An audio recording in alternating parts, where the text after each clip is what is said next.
Todos.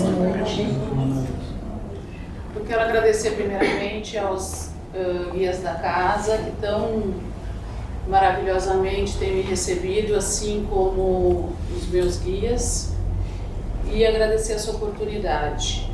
Eu gostaria primeiramente de conversar com vocês, não mentalmente. Eu gostaria de tocar o coração de cada um de vocês. A ideia da terapia que eu pratico é essa, é ir muito mais além do que a mente. Vou falar um pouco de mim, a minha formação, eu não vou falar nem da minha formação acadêmica, vou pular essa parte e vou especificamente para a questão de como é que eu atuo hoje. Minha formação nessa área, eu sou conselheira metafísica transenergética e, como o próprio nome diz, eu trabalho com energia. Então, qualquer pessoa que chega para conversar comigo, eu vou trabalhar além do que ela está me dizendo. Então, a minha percepção ela é muito aguçada. A mediunidade, ela sempre me acompanhou e, num determinado momento, eu abri o caminho e a coisa fluiu da maneira que hoje eu estou aqui. O que eu gostaria de compartilhar com vocês, que é uma troca, é conversar com você sobre mediunidade e influência. Como esta casa é uma casa espiritual, eu acredito que tanto os médiuns da casa como as pessoas que vêm ser assistidas, elas sentem as coisas, elas sentem o dia a dia, elas têm uma rotina em que, se não é aqui, é fora. Por quê? Porque nós todos somos espíritos encarnados. Então a ideia é fazer uma provocação para vocês neste sentido. Primeiramente, falar para vocês sobre sensibilidade. Quem de vocês já não entrou num ambiente e sentiu, como a gente fala, pesado? Ou quem de vocês não sentou do lado de uma pessoa e começou a conversar e sentiu que a coisa não estava fluindo muito bem, que a gente determinava que a pessoa era pesada? Isso é sensibilidade. Todos nós temos. Nós temos essa capacidade, inclusive de sentir o outro. O papel do médium, o que seria a mediunidade? Nós temos o céu e temos a terra, né? Então, o que seria o médium nesse caso? O médium é aquele que desenvolve essa sensibilidade a tal ponto que ele serve de meio, como o próprio nome diz, médium, né? Meio com essa conexão terra e céu. Não vou entrar no mérito dos tipos de mediunidade, né? Porque eu acredito que, partindo de um pressuposto básico, a gente entendendo esse sentir a mediunidade já basta, porque com o passar do tempo cada um vai se percebendo dentro deste caminho. O que é que eu venho trazer com mais ênfase dentro desse campo da mediunidade? As influências. As influências estão aí. Todos nós vivemos no astral. A diferença é que nós estamos encarnados. Vocês vão perceber que a minha linguagem é uma linguagem um pouco diferente de tudo, porque eu não sou atrelada a nenhuma doutrina e nem a nenhum tipo de religião. Eu sou espiritualista independente, uma estudiosa, e tudo que eu falo para vocês eu pratiquei, eu senti na pele. Então eu não passo nada para as pessoas que eu não tenha vivenciado. Então o meu objetivo é a cura, mas é a cura da alma. Então, aí as influências estão aqui muito presentes. Eu não sei se vocês têm percebido cada vez mais a densidade que está no nosso planeta. Então, muitos de vocês já devem ter recebido os inúmeros e-mails. Essa semana eu recebi um e-mail psicografado por Emmanuel, né? Falando exatamente dessa densidade das mutações que estão ocorrendo na Terra. Não só mutações geológicas, demográficas, mas sim as questões que estão ocorrendo no dia a dia da gente, dos nossos amigos, amizades que começam a perder sentido, de empresas que estão falindo, né, do colapso econômico que está ocorrendo. Então, assim, os colapsos da vida, né, ao longo da história, se a gente for estudando, sempre foi uma coisa dramática, sempre aquele medo, medo da virada de 2000, o mundo vai acabar. Enfim, inúmeras questões que vêm à tona, e agora nós estamos nessa questão de 2012. Eu gosto muito de, quando eu faço uma explanação, de fazer, até pela minha formação, fazer um embasamento teórico, e eu leio muito. Então, uma sugestão é ler uma trilogia de um autor chamado Robson Pinheiro. O Robson Pinheiro, ele é um kardecista, só que ele é um kardecista de mente mais aberta, e que ele desmistifica a Umbanda para os espíritas. Ele parte do pressuposto que nós todos estamos no mesmo barco e nós todos estamos caminhando juntos. Então, por que não unir forças? E é muito interessante a biografia dele e o que ele escreve, né, o que ele psicografa. E dentre inúmeros livros dele, ele tem uma trilogia chamada Legião, Senhores da Escuridão e a Marca da Besta. Nesses 3 livros, esses são livros excelentes que explicam exatamente o que acontece no astral e exatamente o ponto que nós estamos hoje. E se vocês perceberem ao longo da história, o que aconteceu? Houve uma forma que foi escolhida pela sociedade de negar aos outros o conhecimento. Então nós ficamos anos, séculos, sem ter o poder do conhecimento. O conhecimento ficou muito concentrado nas mãos de poucos. E esta manipulação vem de pai para filho. E hoje nós chegamos aqui com crenças que não são nossas. Se a gente parar, isso eu faço muito nos meus trabalhos, e começar a questionar as crenças de cada um, vocês vão perceber que as crenças de vocês não são de vocês. Que na origem, essa crença vem de lugares que vocês nem imaginam onde foi. Tal essa coisa de vir de pai para filho. Só que determinadas crenças, da forma que você crê, é assim que você vive. E foi também uma característica muito forte ao longo dos tempos em que a culpa não era nossa. Não gosto dessa palavra culpa, vou ressignificar. A responsabilidade não era nossa. O que acontecia? Tudo que acontecia era o externo que era o responsável, a tendência da sociedade era que nós fôssemos vítimas e, no entanto, ninguém era dono da sua vida e nós ficávamos que nem uma folha ao vento. Isso, para as interferências das trevas, é um prato cheio. Porque quem não cuida da sua casa, alguém vai cuidar. Então, o que aconteceu ao longo desse tempo?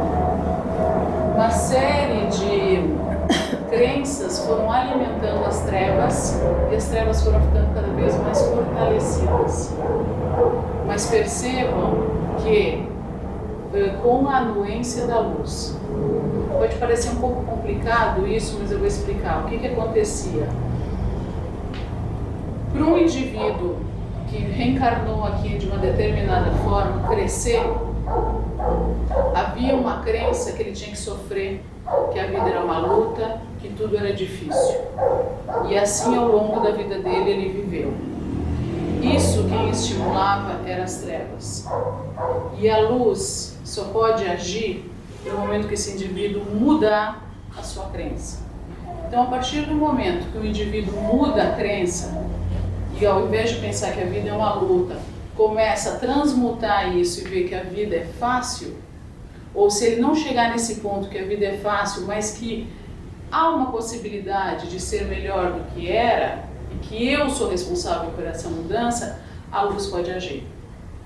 Então, acaba sendo funcional esse estímulo para que o indivíduo cresça. Daí a importância da gente trazer para si essa consciência de que eu sou responsável por mim. Eu tenho essa responsabilidade. Quando eu tomo as ações, e de acordo com as ações que eu tomo, o meu guia pode me ajudar. Ele não pode fazer nada, ele não vai fazer para mim, ele não é meu escravo, ele não é meu empregado. Ele só vai poder atuar através de mim. Então, nesse âmbito de astral, que é um âmbito muito sutil, que a gente não percebe, as coisas são muito rápidas. Já que pela densidade do nosso corpo, as moléculas, a coisa é mais densa. Então tudo que você pensa demora um certo tempo para acontecer. Tudo bem, a pessoa desencarna. E a pessoa tem uma vida que ela é dramática, que ela vive numa auto-hipnose, que ela não anda para frente, que todos são culpados pela questão que ela está vivenciando e tudo mais. Chega lá do outro lado, é assim, ó. As coisas vão acontecendo exatamente como ela está pensando, porque é muito sutil, muito volátil. E aí o que acontece? Às vezes os mentores de luz estão do lado para dar apoio e eles não são vistos, porque a pessoa está nessa insanidade tão grande ao longo de uma vida inteira encarnada e continuou com essa mesma postura pós-encarne, que até ela cair em si, às vezes pode passar séculos. Isso também a gente acha em bibliografia, tá? Uma questão assim que eu gostaria de explanar para vocês, que existe um mito, né, de que é desta forma que acontece no astral. Por exemplo, todo mundo conhece, ou pelo menos ouviu falar, do nosso lar, aonde há toda uma explanação de como que é lá naquele local. Vamos supor, tá, que um estrangeiro vem aqui para o Brasil e venha também um outro estrangeiro. Só que um deles, o primeiro, vai para a Amazônia e fica só na Amazônia. O segundo vem para São Paulo. E eu sou estrangeira que estou lá no exterior. E o primeiro que chega e me diz, olha, o Brasil é assim, ó, tem mata, tem um monte de índio, um monte de bicho por aí, tem aquelas festas assim, todo mundo vestido com uns de penas e coisa e tal, uma coisa bem rústica. Já o outro me fala, não, olha, é uma metrópole lá, o Brasil é super pra frente, é primeiro mundo, é que nem aqui. E começa a me contar a visão do Brasil vista daquele que foi a São Paulo. E a visão do Brasil para quem foi para a Amazônia. Da mesma forma, é o que acontece desses amigos espirituais quando eles vêm manifestar os locais que eles estão, ou que eles estiveram, ou que eles visitaram. Então não é assim, ó, quando você morrer, você vai lá para o lugar do nosso lar. Não é assim, gente. Não acontece desse jeito. Acontece de acordo com a vibração que você está. E quanto mais você vibrar elevado, quanto mais bons pensamentos você tiver, quanto mais você achar a beleza nas coisas, vocês olharem para tudo com o olhar de Deus, e o olhar que é belo, o olhar da compreensão, mais vocês vão plasmar isso, tanto na sua vida aqui, quanto do outro lado. Vocês podem ver muitos escritos psicográficos, lugares belíssimos, magníficos. Mas por que é que se encontram esses lugares magníficos, ricos, maravilhosos? Porque todos aqueles que estão na mesma vibração estão naquele mesmo lugar por atração vibracional. E eles criaram isso, eles plasmaram isso. Da mesma forma, se você for para um outro lugar, um pobre, feio, sujo, um lixo, eles também plasmaram isso. Então é tudo assim, é tudo como você vibra. Então, o meu convite para vocês é repensar o que vocês estão vibrando. Que tipo de pensamento vocês vão tendo. Por que eu falo pensamento? Né? Sendo que eu puxo muito para o sentir. Porque o pensamento é o start. Nós fomos educados desde criança a pensar e a ignorar o que nós sentimos. Um exemplo. Você está lá, criança, no seu mundinho, com as suas coisas, né? com a sua forma de ser, que eu vivo brincando isso com as pessoas, que eu acredito que a criança é o espírito mesmo manifesto. E se vocês observarem as crianças, elas realmente,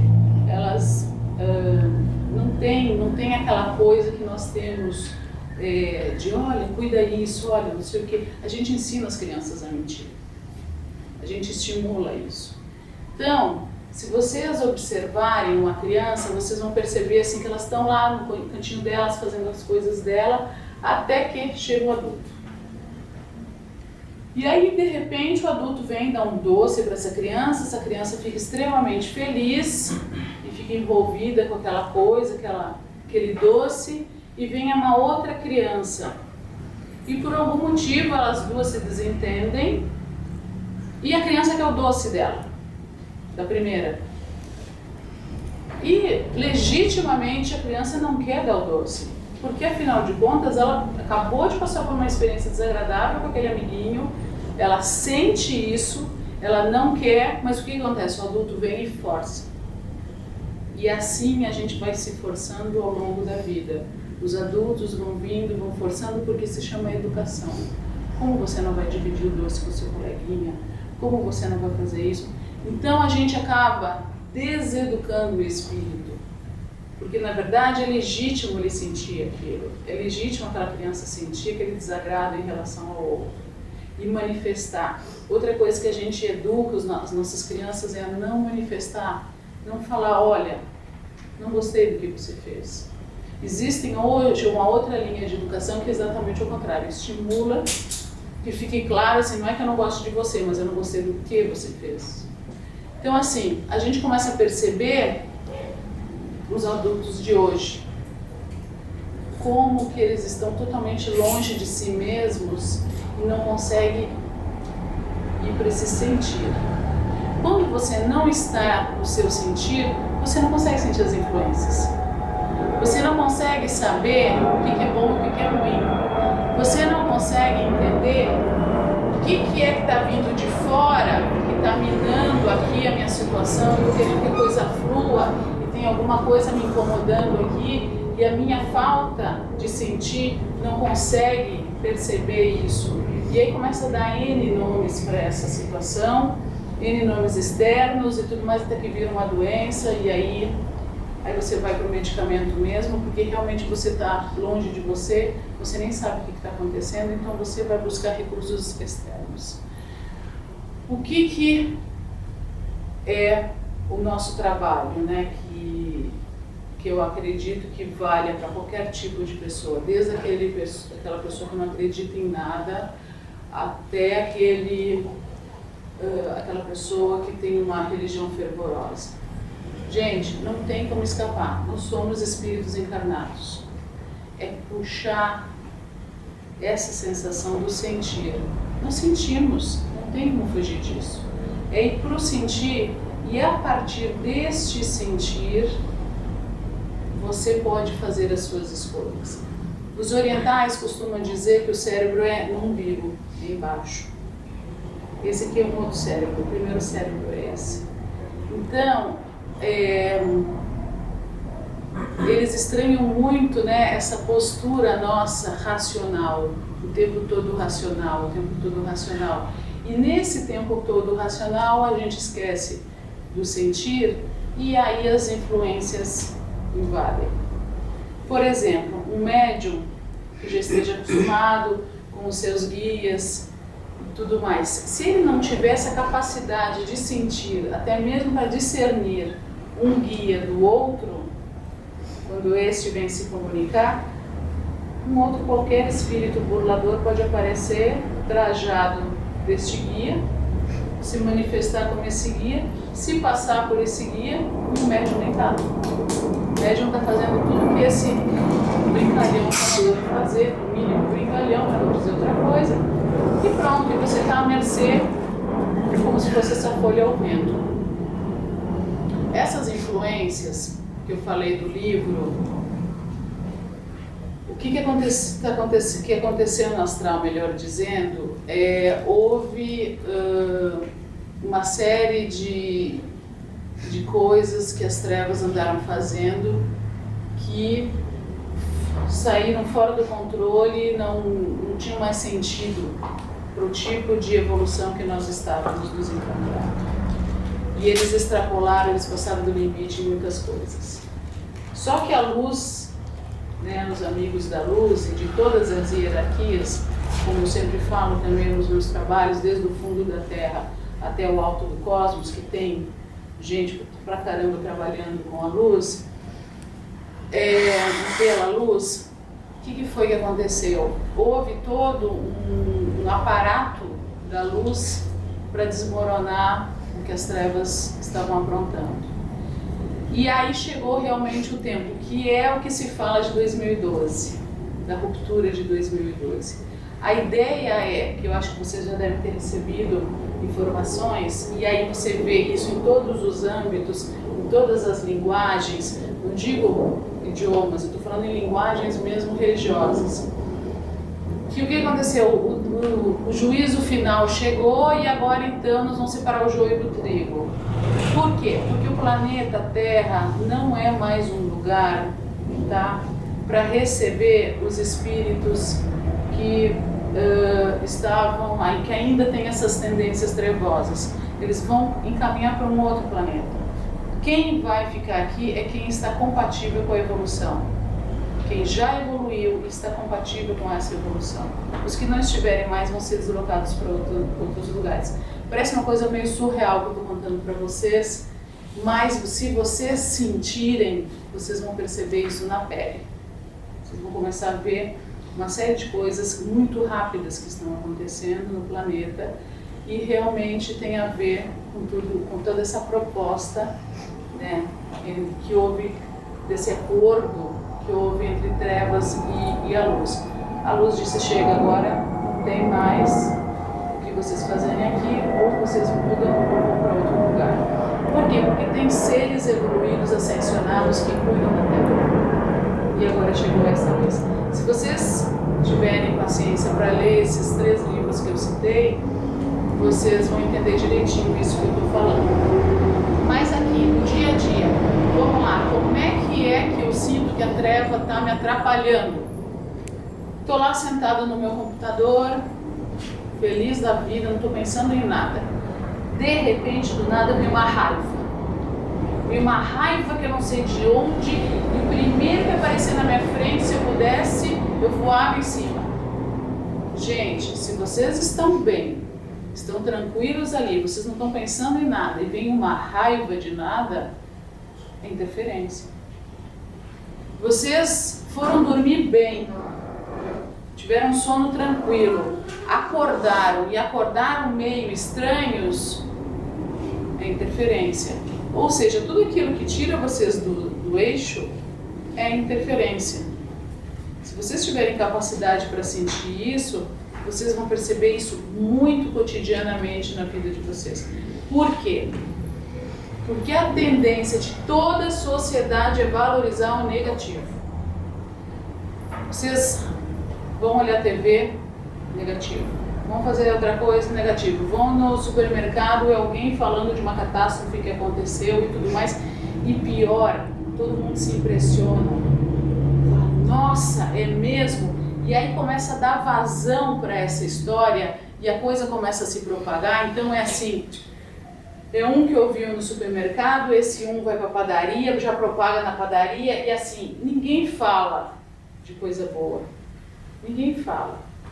Dá para contar nos dedos as boas notícias que nós temos. Por quê? Porque a tendência é propagar o mal.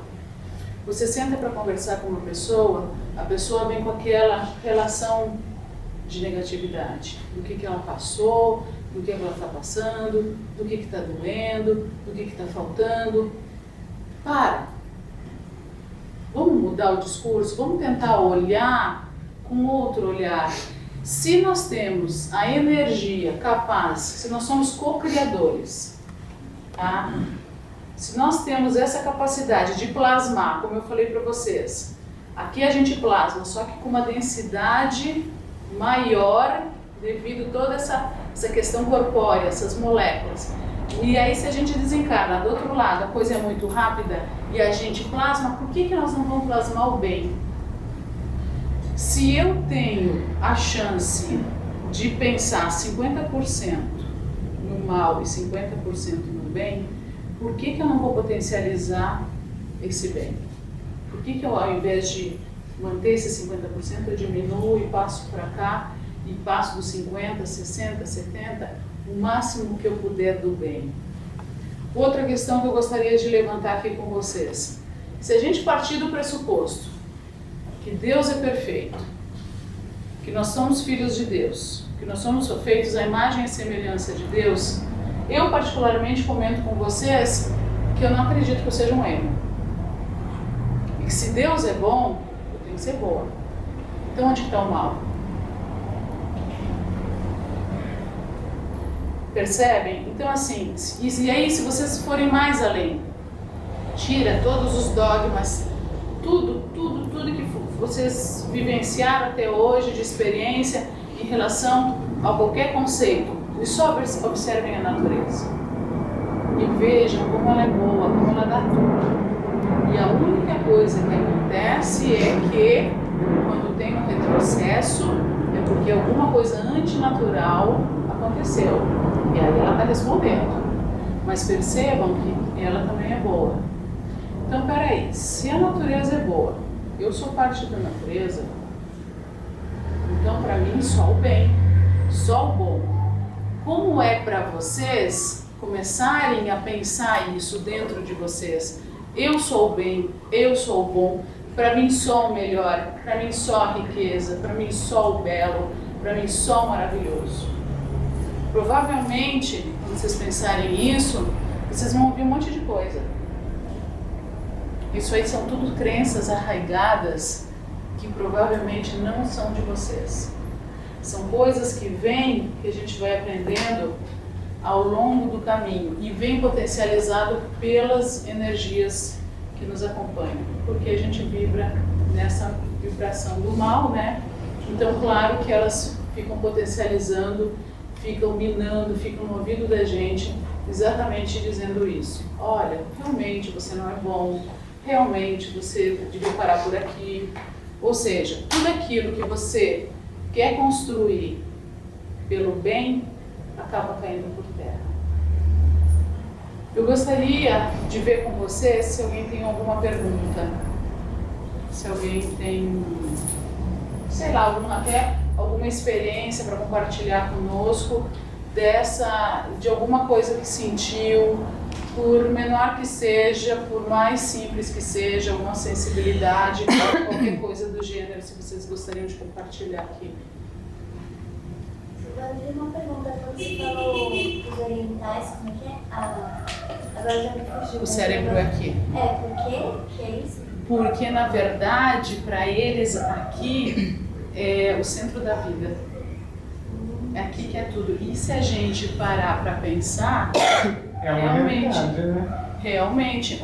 onde é que a gente é alimentado? Quando a gente está no útero da mãe. Então, para eles é tudo aqui.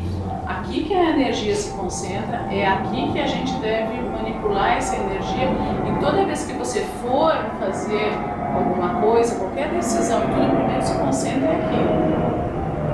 Eles ficam assim admirados que a gente concentra aqui. Por quê? Porque eles partem do pressuposto, e aí isso a gente pode ligar com o xamanismo também, nós estamos conectados com a Terra, nós estamos enraizados na Terra. Nós estamos encarnados, então puxa da Terra essa energia, que ela vem e sobe, aí chega na cabeça. E aí você tem a conexão com o Supremo, né? Que é um trabalho que eu sempre faço com o grupo e com os meus clientes, dessa coisa de aterrar mesmo no chão e puxar do Supremo, do cosmos, para você fazer a ligação, o religare. Né? Então, que essa é a verdadeira religião, é essa religação com o alto e com a terra, porque você está encarnado. E o que a espiritualidade quer, gente? A espiritualidade quer, é o que mais a espiritualidade quer. E médiums mais ainda vocês, porque olha, vocês têm todo esse ectoplasma, tem tudo isso para realmente transmutar a vida de vocês. E uma coisa que eu sempre brinco também com o grupo e com os clientes é, se você estiver bem, já é um ganho para a humanidade, porque você já não está incomodando.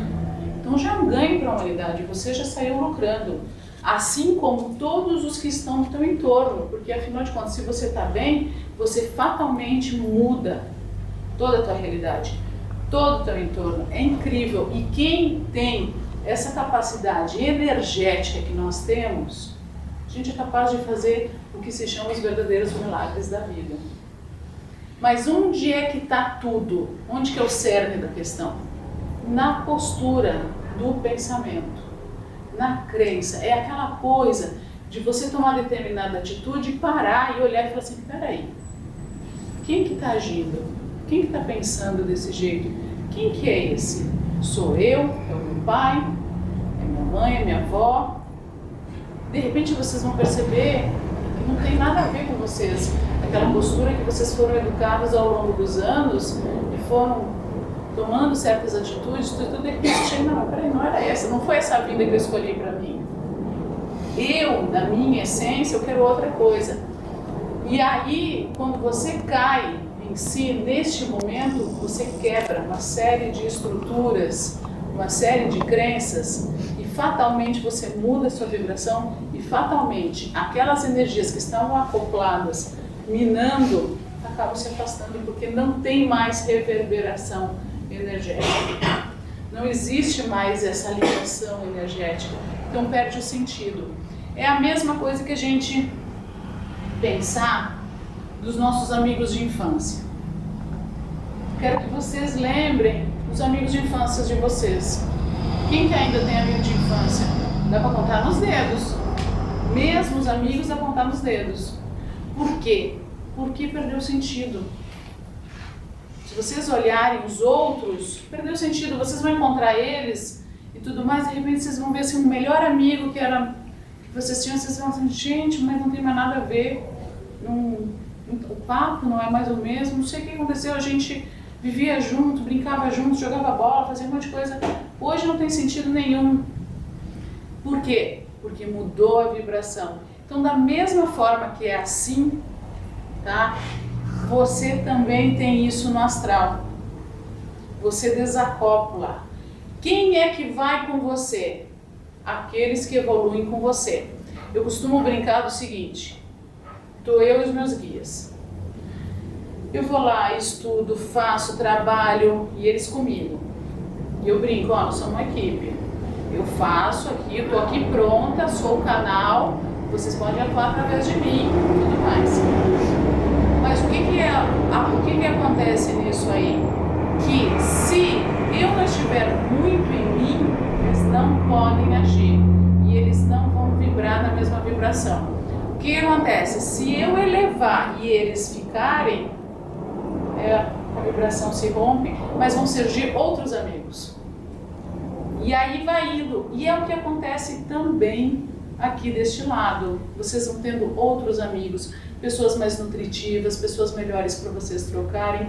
Enfim, gente, meu tempo está acabando.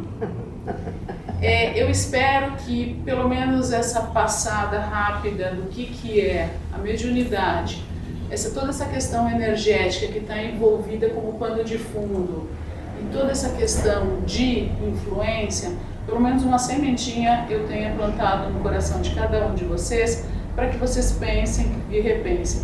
Qualquer coisa a gente troca alguma ideia, qualquer coisa a gente continua depois desse papo.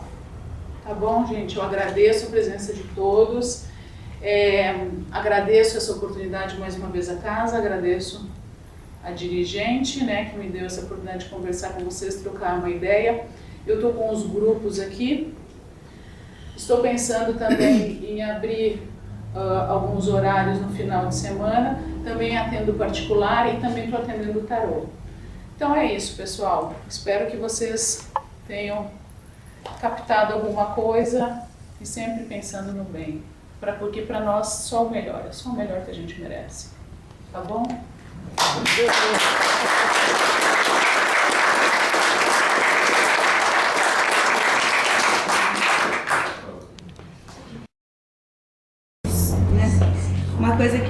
sente muita dificuldade em ser positivo. Então, se você chega... Eu tenho muito essa coisa de chegar para as pessoas, né? Falar assim, gente, o que acontece no que a gente pensa, acontece, o universo, né, dá pra gente aquilo que a gente pede, né? E até mesmo a coisa assim, não, preciso de dinheiro, então a Kelly ainda me ensinou um mantra, né? E aí a pessoa fala assim, imagina, aí então você chega, você fala tal, e aí, já conseguiu alguma coisa? Se você não conseguiu, porque não é verdade. Tá. Né? Então, uma coisa, sempre a luta, né?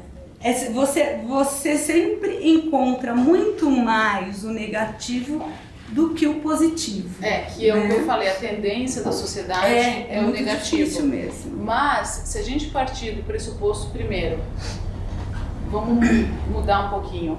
Não existe embate entre as trevas e a luz. Existe sim uma permissão da luz para que as trevas atuem. Por quê? Porque é um estímulo. Percebe? Uhum. Dependendo do patamar que você tá, se você não levar muito na cabeça, você não vai crescer. Então é interessante para a luz deixar que isso aconteça, porque é o seu crescimento. Então há uma conivência da luz. Porque se a luz quiser, ela acaba com tudo e pronto, e não tem mais trevas, que é o que foi o que aconteceu, que é o que está acontecendo agora. Então, partindo desse pressuposto, a gente só vê que só tem o bem. Você está num ímpeto de melhoria, numa busca de melhoria. Nossa, eu quero dinheiro, prosperidade, tudo. E aí você começa a minar a sua cabeça de pensamentos bons. Só que está tudo na cabeça. Você ainda não vestiu. Quando a gente fala não vestiu, você ainda não está aqui. Por quê? Porque chega eu e digo assim, isso não vale nada, isso não presta para nada. O que é que você está? Isso é mentira. Você já caiu. Por quê? Porque você não está certo em você. Você não incorporou isso que você acredita. Porque se eu chegar e disser assim, isso não vale nada, tudo mais, você vai dizer assim, não faz diferença nenhuma na minha vida. A tua tendência natural, ou é nem responder, dizer assim, é a sua crença, é isso que você acredita, eu não acredito. Olha aqui os resultados. E aí você vai mostrar uma vida cheia de prosperidade. Por quê? Porque, na verdade, qual que é a tendência natural, gente? Nossa, desde pequenos, o outro sim, eu não. E tendência é sempre um lado negativo. A tendência já coloca, eu acho assim, quando a gente coloca em tendências, é uma coisa mais pro negativo, porque você não tem tendência a ser bom, você é bom, você não tem tendência. Eu acho que é uma coisa... Concordo com você. Mas assim, percebe isso? Que eu acho que é o grande mal da humanidade é quando um dia alguém chegou e disse assim, olha, você não vai fazer tal coisa porque você vai desagradar a Marisa. Então você não vai fazer, eu não vou deixar você fazer isso. Por mais que seja o teu bem genuíno. O que aconteceu? Você segurou. Então foi a situação com a Marisa, depois foi a situação com fulano, ciclano, beltrano. Você, ao longo da sua vida, você vai segurando, vai deixando os outros tudo na tua frente.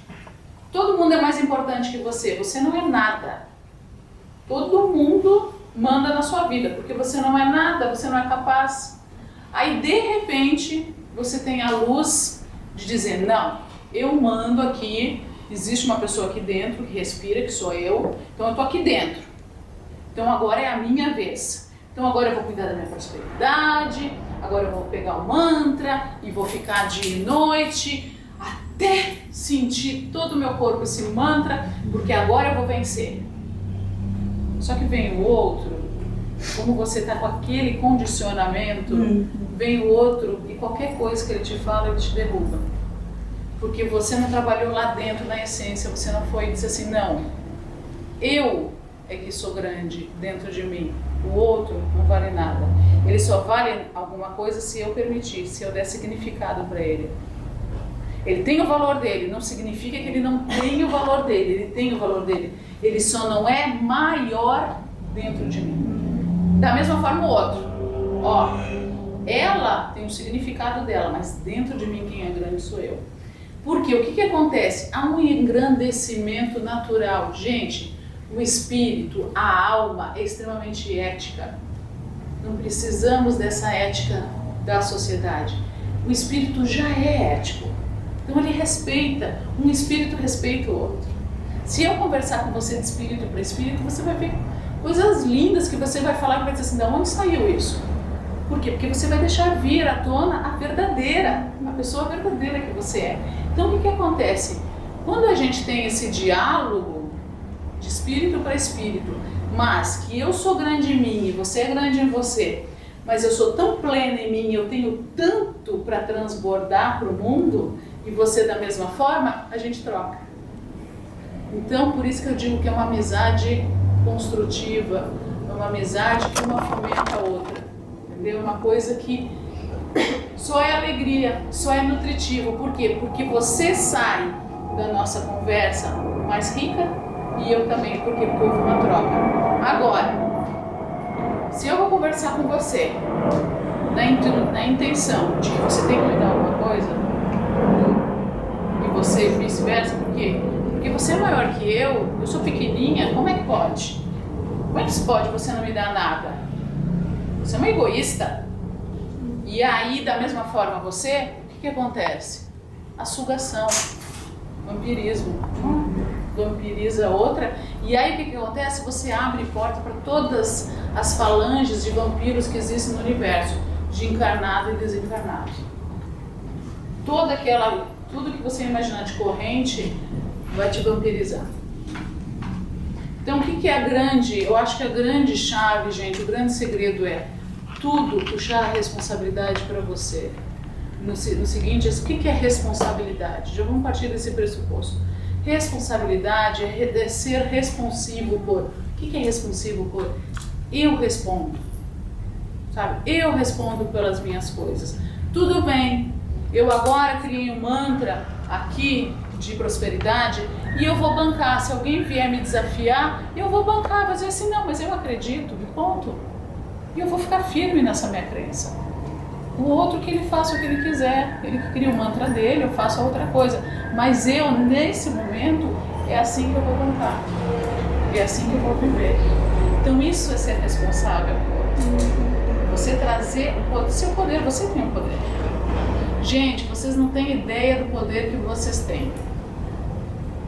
Todo mundo aqui tem poder. Poder de transmutar mais radicalmente a vida. E aí, eu não estou falando só nesse aspecto espiritualista. Vamos lá, vamos começar a olhar também a física quântica, que já está quantificando isso cientificamente. Vocês têm como comprovar, inclusive cientificamente, que isso é possível. Então, assim, não estou falando balela. Estou falando que é. Mas é essa coisa de você se bancar e estar muito consigo. Senão o outro faz assim, ó, te derruba. Alguma pergunta a mais, gente? Não vai fazer perguntas, Zezé?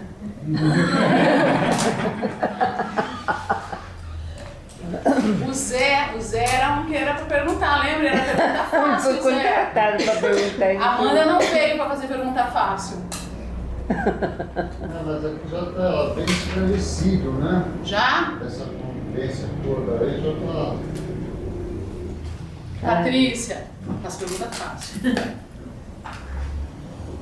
Bom, gente, então tá, né? Eu sei que a Zezé tem uma coisa que ela tá doida pra aprontar, que eu vi que eu tinha na mão dela. Né? Então eu agradeço mais uma vez, gente. Tá bom. Então segura aí porque... Podia ser filmado.